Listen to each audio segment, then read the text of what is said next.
Today on the Idiot's Guide. All right, let's talk about empty nester time. The kids are grown, or at least that's the rumor, and the house is quieter, and it's finally your time to shine. Or is it? Because just when you think you've emptied the nest, those little birdies sometimes come flapping right back in. So what does that mean for your finances? And how do you handle this rounding the bend stage with your sanity and savings still intact? Today, we're covering the big moments, the financial decisions that'll make or break these years, and why this stage can feel like a midlife crisis, but let's turn it into a midlife opportunity. I'm your host, Adam Richardson, aka The Profit Hacker, and I'm joined by the man in charge, Mr. Joe Haslam. Welcome to the Idiot's Guide.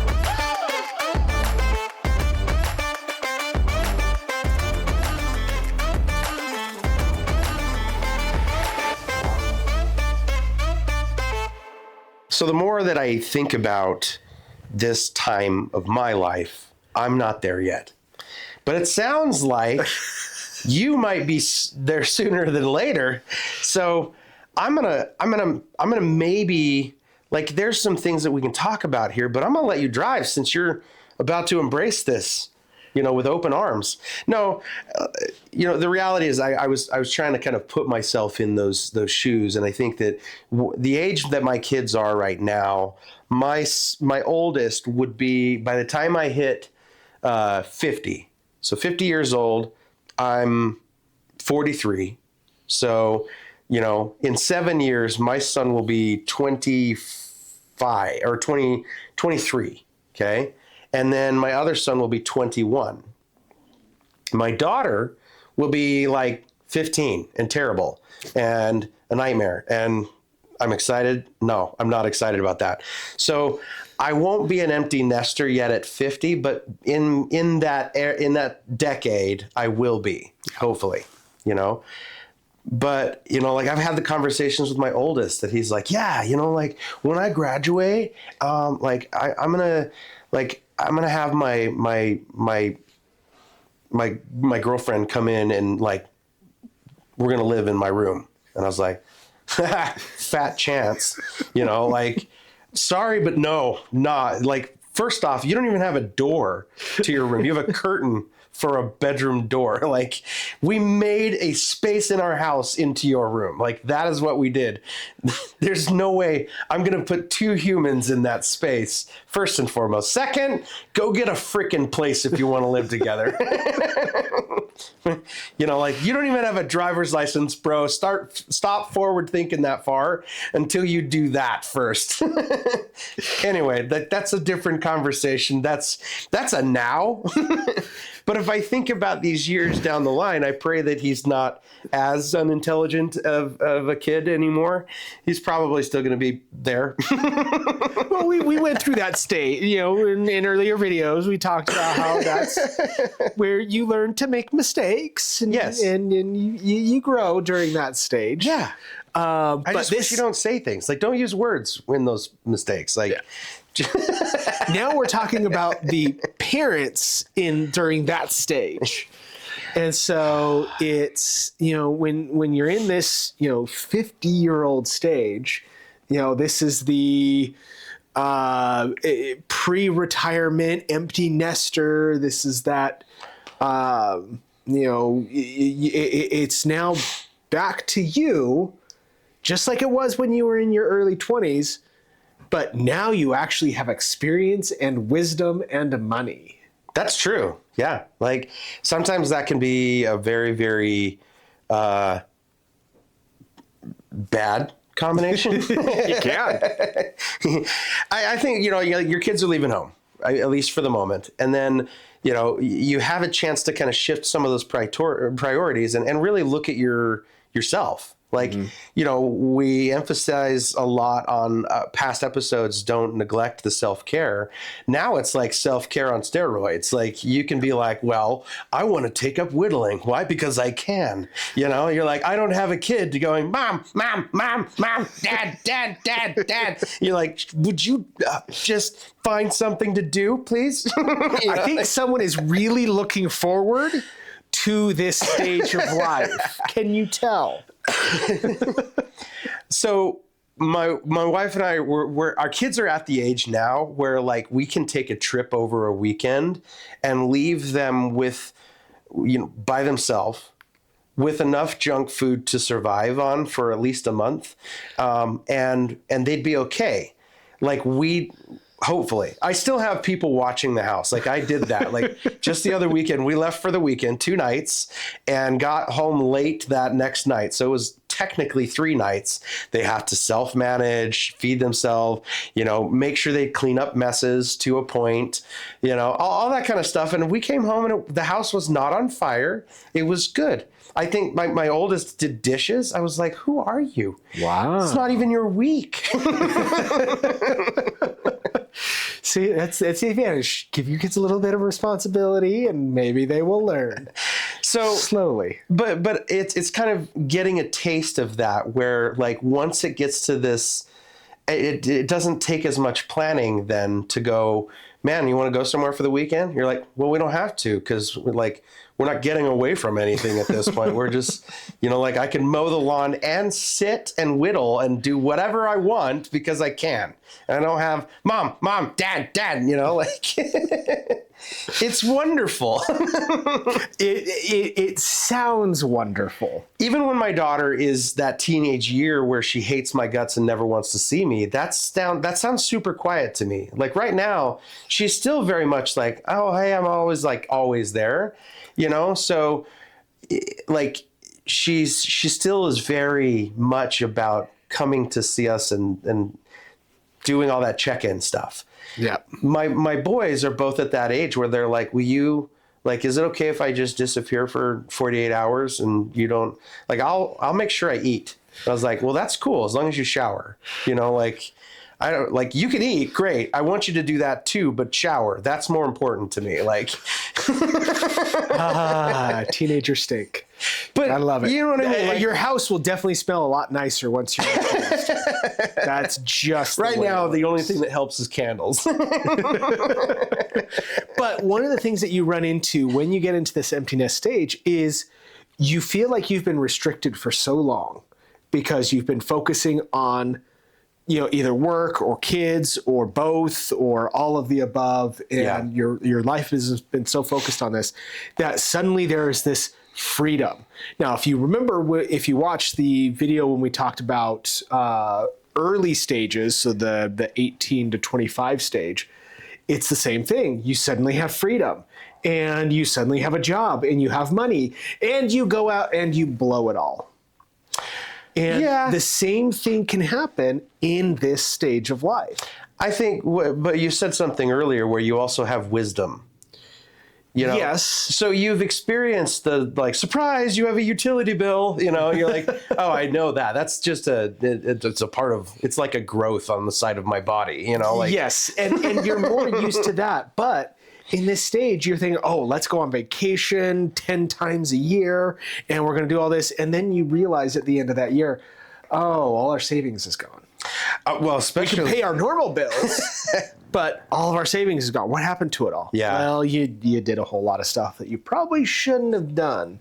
And so it still requires a lot of planning. Little too many European trips. Exactly. You've got to make sure you're set. So you are wiser, you are more learned, but there are still a lot of pitfalls that you can fall into in this stage of life. And so it's really important that now that the kids are out of the house and you have a little extra money and a little bit in savings and you've got this freedom, that you don't squander what you've built for so long. Because remember, you still got a whole lot of life to go.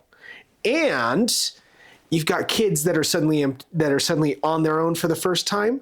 How smart do you think they really are? I was telling my son this. I was like, it's kind of that time where you are, right now my son has a trip that they're going to like do for school. He's a junior in high school and it's a band orchestra thing and something like that. And the ticket's like $1,200 for them to go do this. It's a really cool experience. I think it's San Francisco. They're going to go to Alcatraz. And so lots of cool experience stuff. But I'm like, there's all these increments of fundraisers to be able to accomplish this. I was like, well, later when he's an adult and his transmission breaks, it's me. So it's still like, it's much more than $1,200 nowadays, but it's also the fact that isn't like, okay, let's start a fundraiser. We're going to sell pizzas and cookies and, like, no, it's like, okay, how much room do I have on this card in order to cover the cost of that stupid freaking transmission that, I was like, you will pay me back, son. But it's the amount of emergency funds that actually isn't for my emergencies is terrifying to me. Yep. Because that's what I'm like, oh man, I did that. Yeah, there are a lot of times in this stage of life where you're going to have to bail out your kids. And because they're still learning, they're making mistakes. Yeah. You cannot expect them to be 100% perfect. You weren't. Yeah. And so it's important to think about this stage of life and be able to make sure that you're setting some of that money aside so that when your kids make a mistake, you're covered. When they decide that they are going to squander all their money and can no longer pay rent, that they now have a place to go so that they don't live on the streets. During college, they're going to come home for 3 months in summer every year. And they're going to want to make sure that they're eating all your food. Well, and I think like right now, it's really just kind of stepping back and going, okay, how can I make this? Like, I do want to consider my kids. I don't want to neglect that they're still like beginner adults and trying to figure all that stuff out. And in the meantime, like, I'm going to refine my golf game. I'm going to, take up salsa dancing. I don't like dancing, so I'm probably not. Maybe swing dancing. I did do swing dancing lessons a few years back. That was fun. There you go. But, take that cruise that we've been waiting to go on, that kind of stuff. Those are really good things. So it's really, making sure that your financial situation is geared toward more of a you-centric, but you also can't neglect the fact that those other emergency things that you won't avoid, like, they're coming. And rather than just going, well, I'm focusing on me right now, best of luck to you. Like, I won't let you be homeless. That's the, that's the line I draw. That's, I hope I'm a better parent than that. But and this stage in life is really the settle down. I mean, you've been grinding for so long. Now it's just settling down, kind of taking it easy. You don't have to work as hard. You're setting some more money aside for when your kids make mistakes, doing some more fun, focusing on you. But you can't abandon the other long-term goals because you are shortly going to be retired. Right. And so you want to make sure that all of your plans for retirement are safe. Potential for more health problems coming in at this stage. Your parents may be having health problems at this stage in life. So you've got to set some money aside for not just your kids' emergencies, but your parents' emergencies. Yeah. And so this is really a stage where it is very tempting to suddenly go out and have a ton of fun, but you've got to keep it still a little bit more balanced than that so that you are covered and safe for the long term. In each one of our stages that we've talked about here, it's also taking a look at your financial situation, your budgeting, what you have as far as your plan that you operate on, and making sure that you're taking a look at that again. You're going back to it, going like, I've paid this bill for the last 5 years, and that's all it ever does. Like, that's it. Well, maybe aggressively reducing debt because you have a little bit more income, that's freed up. If you have some debt that you still need to get rid of, those sorts of things. And honestly, most 50-year-olds are probably still managing some level of debt.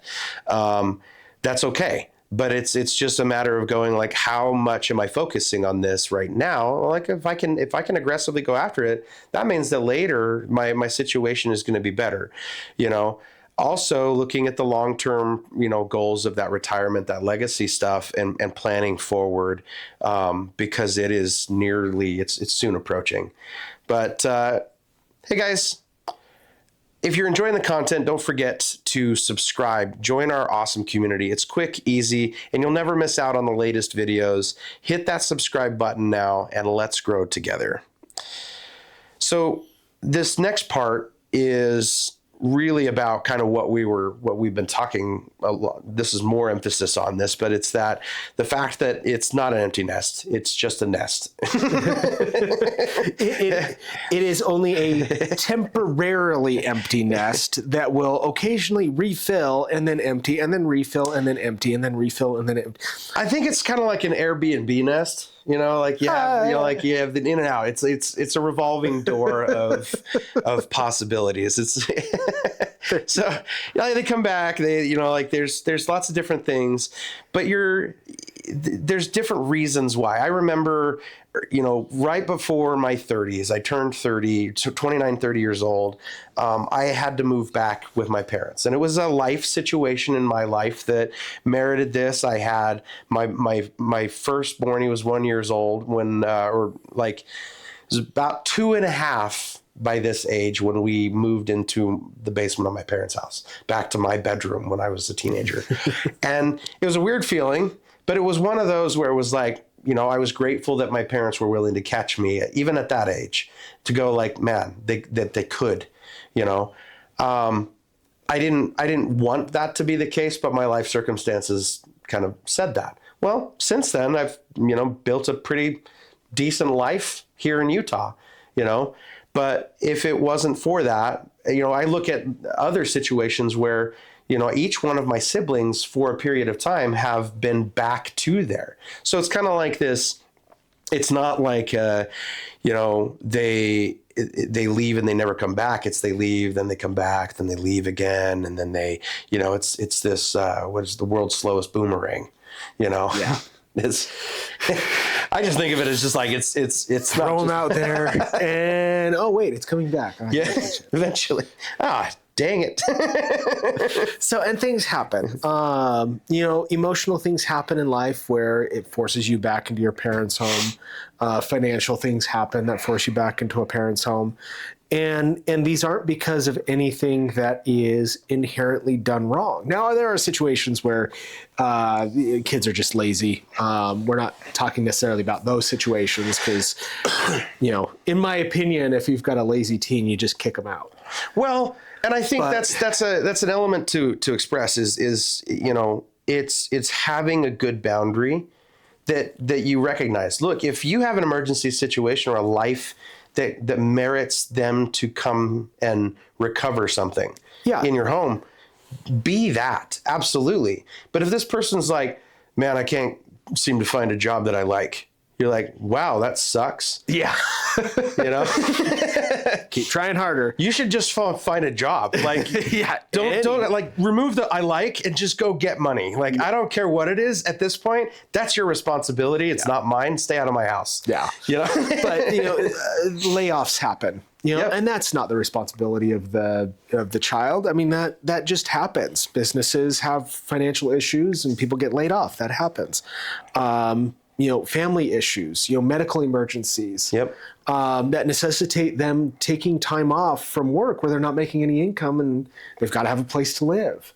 And so it's those kinds of things that come in through no fault of kids. Even if you've got a child who's very ambitious, who goes out and starts their own business, not all businesses succeed. And in those situations, they may have put all their life savings into that, life savings being, the first 5 years of their life. I think of the phrase like, oh, cute. Yeah. And it doesn't succeed. Yeah. Well, not all businesses succeed. That's one of the first things that you learn. But they tried. And so now they just need a refresh, a reset, so that they can get back on their feet, get back into the world and function again. It's those kinds of situations where, a parent who is understanding and knows what's really going on, you're going to be there for your children. You're going to help them and support them. And so these are the things where we're talking about, kids come back because you're their support network. You were their support network for the first 18 years of their life. You continue to be their support network, their first support network. Yeah. And so, it's important to plan for these things, to understand that, yeah, it happens. Life happens. Now, again, if they're just lazy and they just, there's no good jobs out there that I really want to do, go work at McDonald's. Just kick them out the door. You just gotta. See, I'm trying to tackle that right now because it's an easy age to do it. Yeah. Like my oldest, he wants a job and, like it's weird because it's not like, he wants a career job thing, but, he wants to do something on a social media chat forum called Discord. And I don't know the first thing about I don't know enough about Discord. I know enough about Discord to where I know he could do something on it, but it's the fact of what? I don't know the application of Discord yet. I just know it does. You can. It's that annoying to me to go I don't see that as a successful even pathway yet because I haven't seen the evidence of it in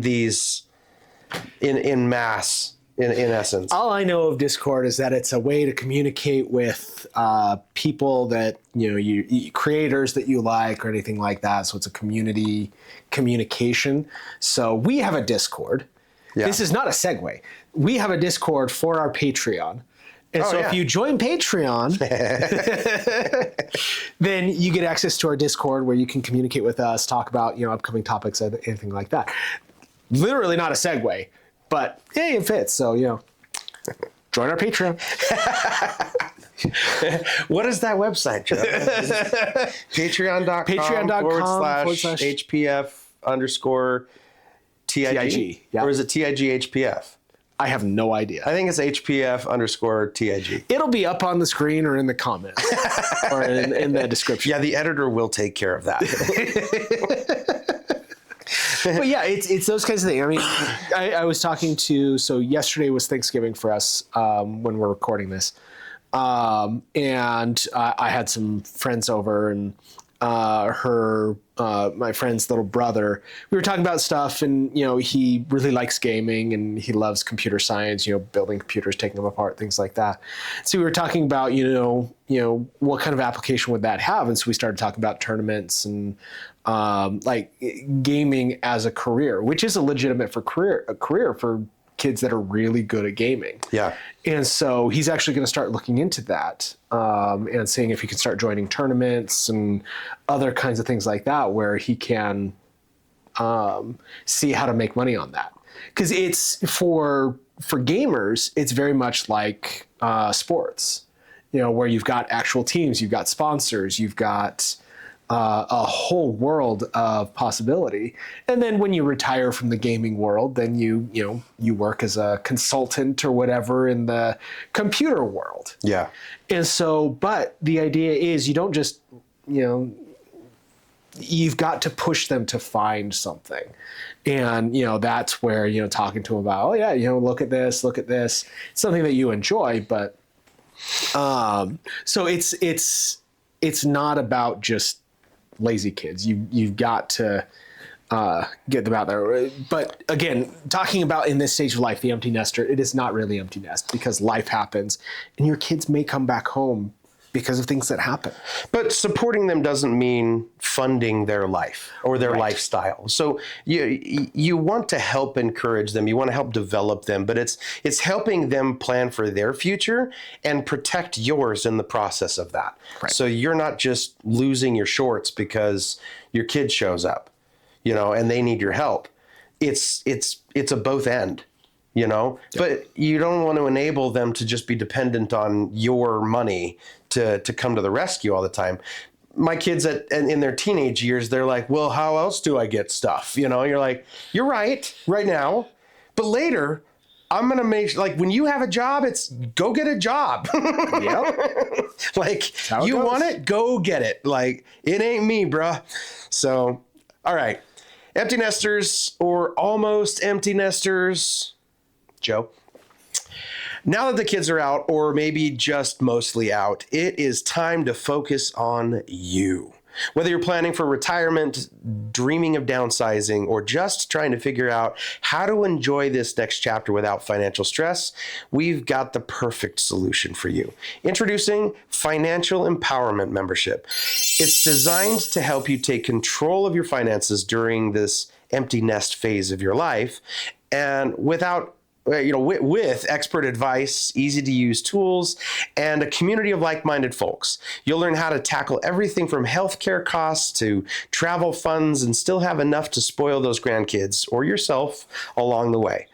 Don't let your finances hold you back. Join the Financial Empowerment Membership and turn these years into your best yet. Check out the link in our show notes to learn more and get started today. Now, back to the show, Joe. All right. I love the fact that I get to say that. It's so fun. Back to the show, which is funny because I handle every segment. Yeah. Okay, so we have this nest that we've worked so hard on building, and then we talk about the fact that our kids come and start taking away from the emergency funds, so we have to do that. And this is about those years where we're refining the whittling skills or taking up kayak lessons or whatever you want to do. I don't know. Like me personally, I think I'll do fishing more. I don't know. We'll see. But I should do fishing more right now with my son. But it is what it is.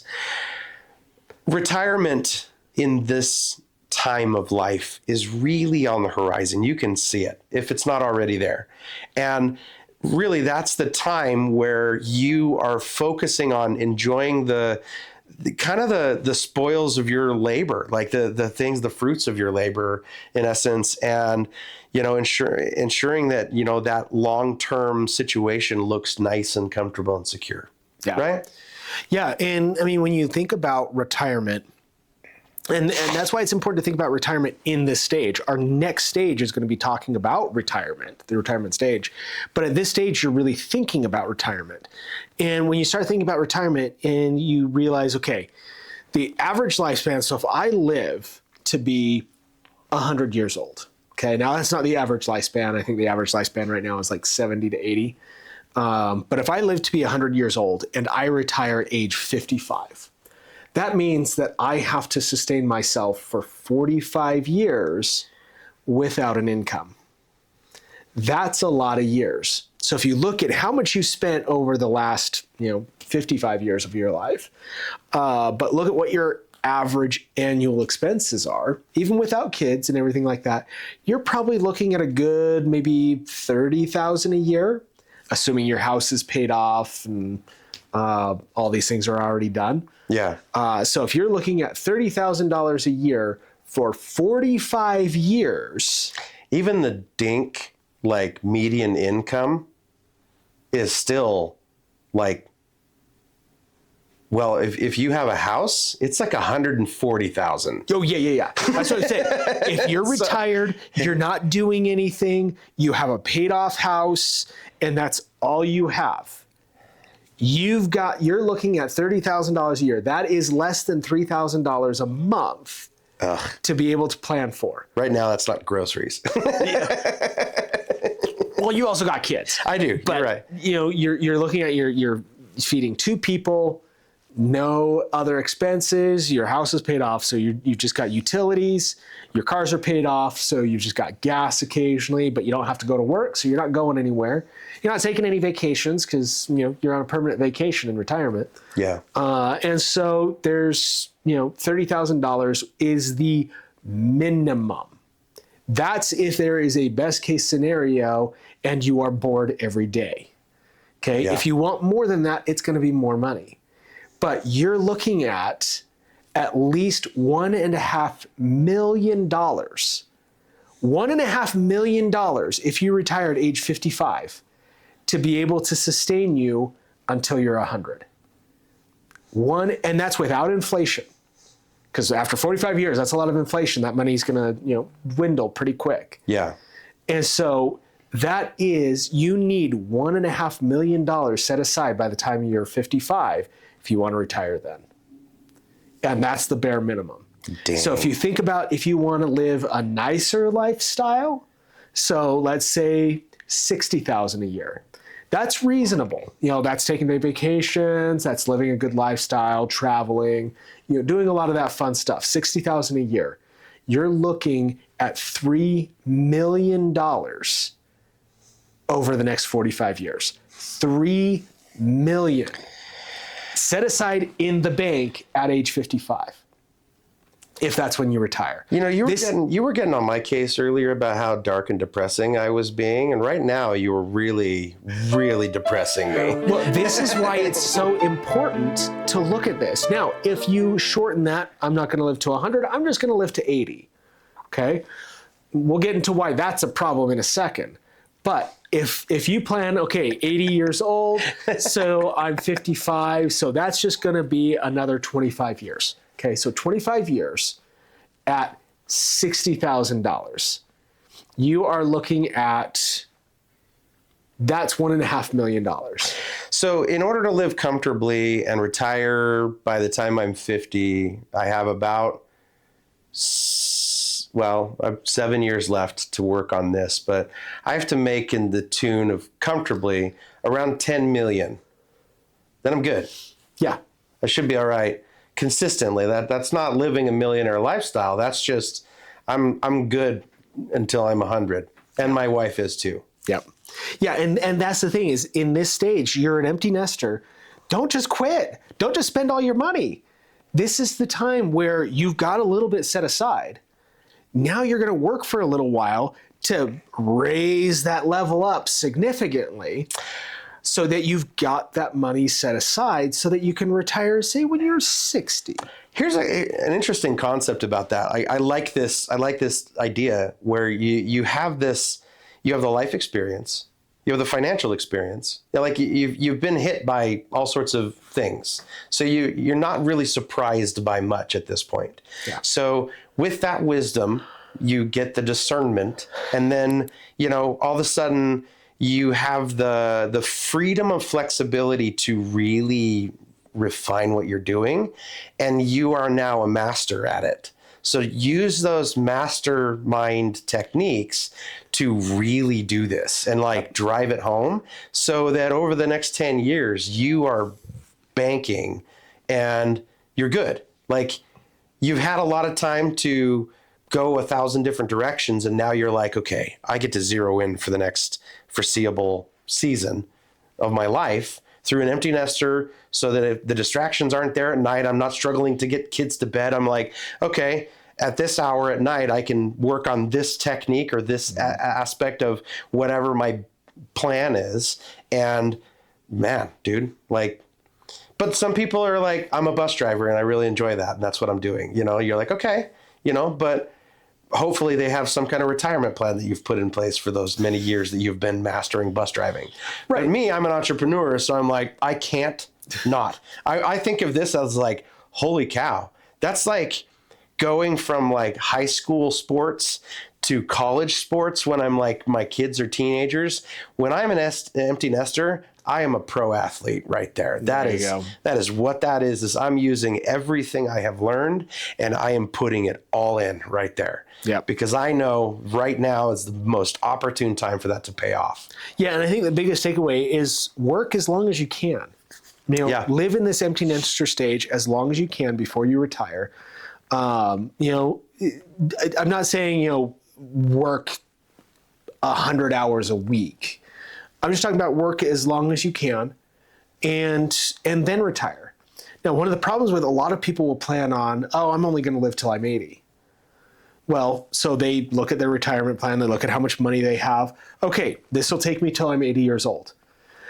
And then they get to 80 years old and they're still healthy and they're still going to live another 20 years and they're out of money. Yeah. And this is why you see a lot of older people coming back into the workforce, because they didn't plan on actually living longer. You have to plan, even though you may not get there, you have to plan on living to 100. If you get to 100 years old and you run out of money, that is the time where you can tell your kids, now it's time for you to support me. That is perfectly acceptable. But you have to plan on 100 years old. You may not get there. But by planning for that, it makes sure that you have all of that time that you have enough money. Because the worst thing is when you get to 80 years old, you run out of money and you have to go try to get a job. And that is going to be so difficult. This empty nester stage is the time where you have to start thinking about, how am I going to make sure that I have enough for that entire remainder of my life? Because now it's back on you. Not just your fun, but on your future, to make sure that you've got enough to be able to sustain. Because there's no guarantee your kids are ever going to give you back the money that you spent on them. There's no guarantee that Social Security is going to be there when you're that age. I can assure you they won't give you the money back. I mean, unless they make it to become like some pro athlete and they're like, here, this is for all the stuff that I asked for. Maybe. Yeah, you may be the lucky kid who, raises a successful actor or actress and they pay for your house. I mean, who knows? But the vast majority, they are probably not going to pay you back for all the money you spent on them. So you have to look at being able to sustain yourself during those entire retirement years. And this empty nester stage is the time to think about that. Make sure you're having fun too. This is the stage about you. So have fun, but plan for that retirement. Plan for that until you're age 100. Don't plan to just be 80. Plan to be 100. That's how you're going to be able to make sure that you have enough money throughout that entire phase. And you got to have a lot of money set aside. Yeah. Plan on at least $3 million set aside in the bank to make sure you can sustain all of those years. And I think it's a good reality check to say what you explained. It's if I look at it with the perspective of what if I live to be 100, just to be comfortable, like maybe-ish, not including inflation, that's $3 million, or at least $1.5 million to be like agonizingly comfortable. That's a good way of putting it. Agonizingly comfortable. But having that is when you said like, okay, if I'm 50 and I live to be 100, or 55 and I'm living to be 100 and I want to retire at 55, that's 45 years. Like I'm not even 45 yet. So I'm like, that's a lot of life that I've lived. I feel like I've lived, but yet I'm like, that's not even where I'm at yet. If I'm thinking at that capacity, that's a good reality check to just go like, man, I can't take that for granted, in the sense of going, man, to think like, man, I get to retire at this age. Retirement takes a whole lot more than just simply sitting back and going, well, I got a good healthy 401k with this company here. You're like, no, it's weird because I think about, doing mortgages a few years back and, talking to people about their retirement 401k stuff and that kind of stuff. And they're like, man, I've worked my life and now I have like 500K in there, and you're like, that's pretty good. That's awesome. Actually, like most people are like, that's respectable. But if I think that's not going to sustain me, that'll sustain me for 20 of those years, maybe, and at 55, I'm going to get penalized for every year I try to draw on that until I'm of a ripe age of 75? Yeah, they keep changing the age, but around 75. So either way, it's the odds are stacked against you if you're trying to retire at that point. Yep. I like the idea of also going, look, you have a whole pile of experience. Now you're a pro athlete. Be one during those years. Yeah. And that future you is definitely going to be grateful for what you did right there. Yeah. This is an important stage to really start thinking about those kinds of things. Planning for the future. Don't retire too early. It's a great time to just build that fund, build for the future, and just really take the opportunity to work it hard, play hard. You don't have to, again, if you want to retire early, semi-retire. Don't fully retire. Maybe. When we talk about the fact that you don't necessarily have to retire, it's just being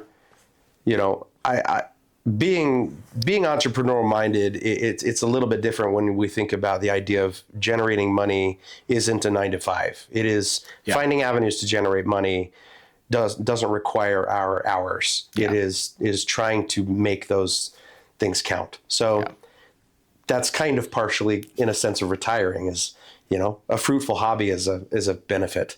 Right. So during this phase, this is the time to really think about the future and make sure that you have enough for the long term. Yeah. So I think, reassess your financial goals, like making sure that they are, it's aligned with what your goal and purpose is going into the future at this point. You've earned it. And keep in mind that, your empty nest may not stay empty all the time.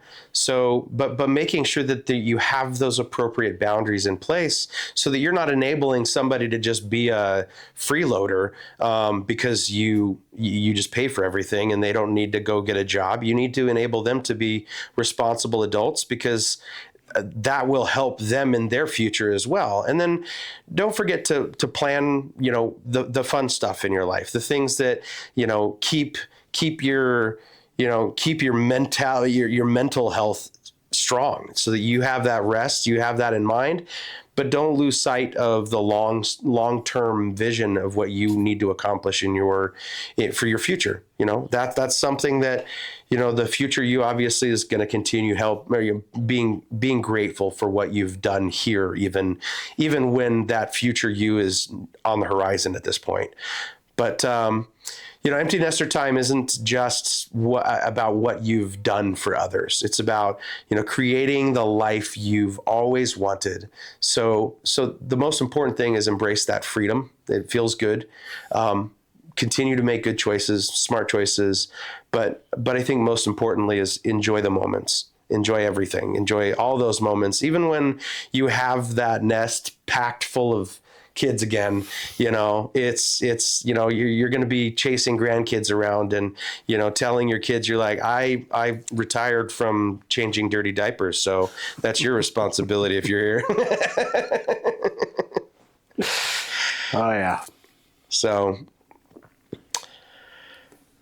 anything else? No, I think you covered a lot of it. That's good. Well, time for Jokes with Joe. All right, here we go. Dad joke for this week. Okay. Why do bees have sticky hair? I don't know. Because they use honeycombs. Could you imagine using a comb covered in honey? Oh, God. That would make some really sticky hair. My daughter has long hair, and so brushing her hair is a task. She absolutely hates it. Like the feeling like it pulls her hair. She's just she does not look forward to it. But I imagine she's 8, so like every once in a while there's something in her hair, and I'm like, oh, honey, oh. Wow. Go shower. So bees use honeycomb. That's cheesy. Yep. We've reached the end of our show for today. Thank you for listening. Thank you for watching.